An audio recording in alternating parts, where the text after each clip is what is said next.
tunaona hii mpango inaendelea. Dalili ya mvua ni nini? Ni mawingu. Hii siasa tumeiona miaka mingi. Vile naona watu wana tapa maneno huku nje bila mpangilio, itakuwa vigumu sana. Itakuwa vigumu sana kuwezana na huyu Ruto. Huyu hapa mbele. Kwa hivyo tusijaribu kutafuta ile kitu ambayo haionekani. Na tayari mko ndani ya serikali, si ndio?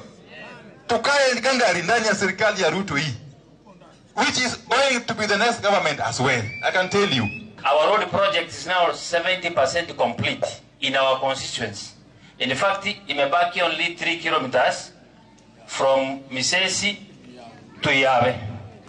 Then we cover, there's another section from Misesi to Tawaka. Hiyo ndio pekee yake imebaki.